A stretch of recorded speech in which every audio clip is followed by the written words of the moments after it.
What's the bare minimum and what's above the bare minimum? One thing I want to clarify before we get started with the video is that the bare minimum is different for everyone. In my case, the bare minimum is for the guy to be consistent, meaning texting me every day and calling me every day. The calling will mostly apply if we are already in a relationship, but the texting consistently has to be in both getting to know and the relationship. Nope. That would be a waste of time. Well, this is rare. We actually have a modern woman finally giving something that slightly resembles an answer to the age-old question. What is the bare minimum? Now, it's a lazy answer, not only in the concept that these so-called minimums are gonna vary from woman to woman, but also when it comes to her making the relationship work. Her bare minimum in this case is that the man puts in all of the effort into the communication with her. Anything less is the man demanding princess treatment, and that's something she's clearly reserved for herself, so she feels she's under no obligation to put in any work in the communication department. That sounds pretty lazy to me. Number 2 will be compliments. I honestly compliment myself every day when I look at myself in the mirror. So the person complimenting me, it's the bare minimum. The person giving me flowers is the bare minimum as well. The guy planning the date, it's the bare minimum for me. Now, those are the bare minimum things a guy can do in my case. So what will be the most? In my case, it will be something that they just do extra, meaning anything that goes above the bare minimum. You should already have your expectations when it comes to a relationship. So if they are doing more than your expectations, that's when you know that they are doing the most. That is the worst idea I've ever heard in my life, Tom. Yes, it's horrible, this idea.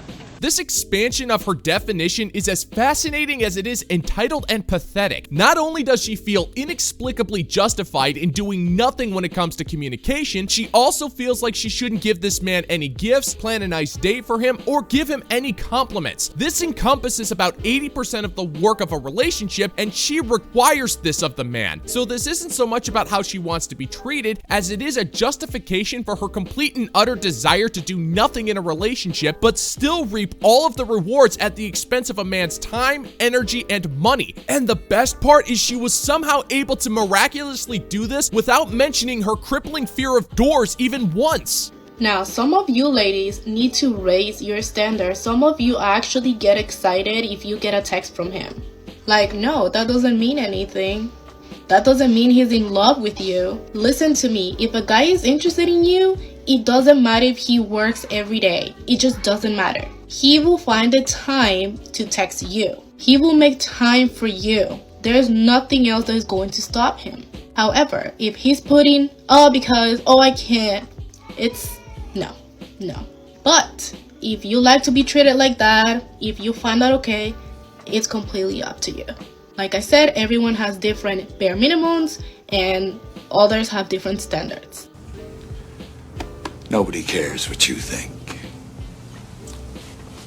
How can it be that the bare minimum can vary from woman to woman, yet all women need to raise their standards at the same time? It's amazing that you're simultaneously able and unable to represent all women. Only in the mind of a modern woman would something that absurd make any sense whatsoever, especially when a man must do all of the work to meet your ever-changing bare minimums because of your never-ending quest to live the life of a Disney princess. Meanwhile, most men's bare minimums are crystal clear and somewhat reasonable. Be friendly, peaceful, trusting, and respectful, but for some reason, when we make this known, we're the ones that end up getting accused of demanding princess treatment. Well, if you want it that way, sister, then that's your business. We want nothing to do with you, because you've made it perfectly clear to us that you're a woman whose life must be an unendurable hellscape of excruciating sadness. I'm getting divorced this year after 21 years with the same person, and that's a story for another time. But the idea of dating terrifies me.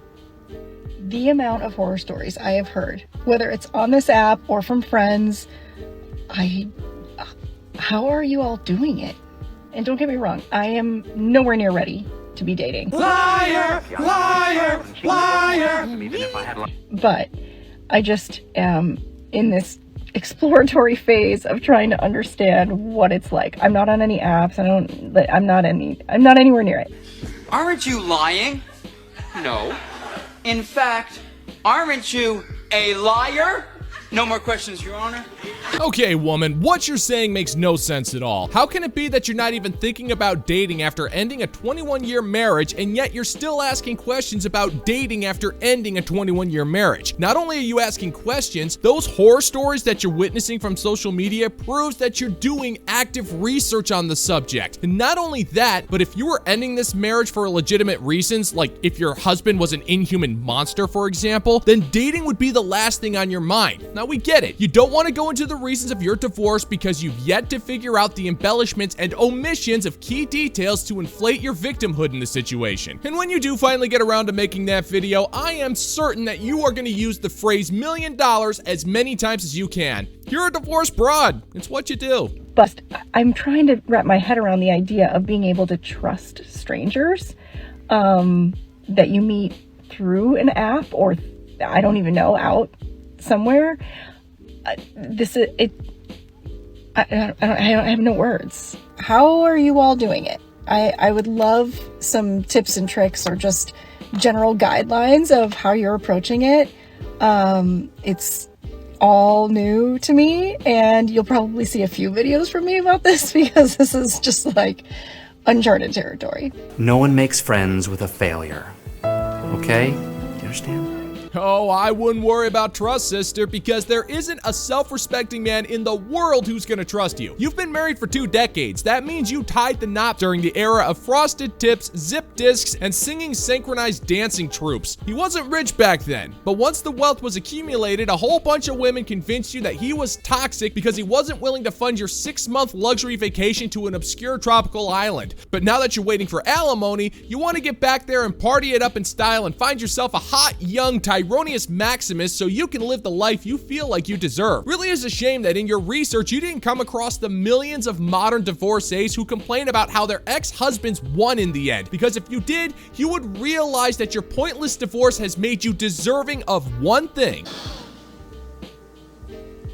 Nothing! Absolutely nothing! Stupid! You're so stupid! If you are in hot girl debt, I got you. Here's exactly what you're gonna do. This was my first year ever being in debt, and it has been one of the most stressful experiences of my life. I do not recommend it. Avoid getting into credit card debt. It's not cute.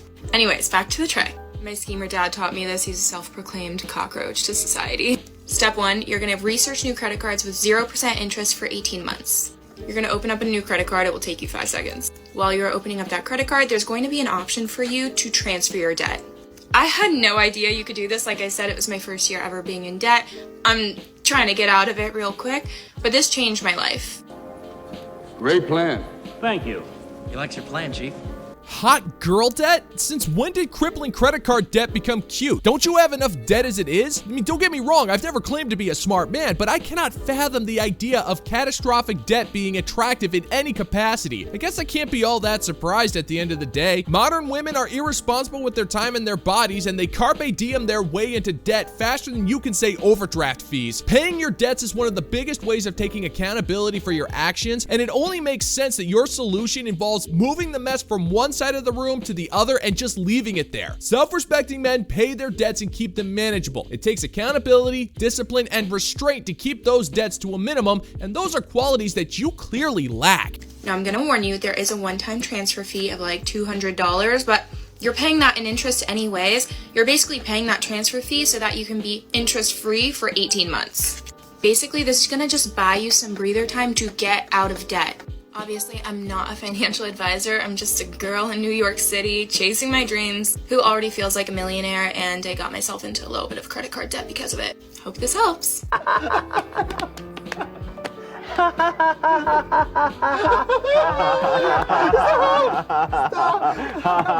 You feel like a millionaire, huh? How would you know what that's like? Now, I know it's kind of sad that I have to say this, but you have no idea what that means. I've actually met several millionaires, and they all share one thing in common. Millionaires don't stay millionaires by recklessly spending money and getting into debt. In fact, it's quite the opposite. These guys protect their assets by diversifying their investments to make their portfolios grow. They do this in the stock market, market, insurance policies, businesses, real estate, art, precious metals. The list is endless. Now, much like you, I'm not a financial advisor. I make fun of chicks on the internet, so I'm not giving out any form of financial advice. I just need to make that clear. Now, I may not be a boss bay Yas queen trying to make my dreams come true in the decaying cesspool known as the once great city of New York, but I still feel like a millionaire. My debt is low, my hopes are high, and I'm secure in myself well enough to not take out a $400 high interest loan for a pair of shoes that I'm only gonna wear once.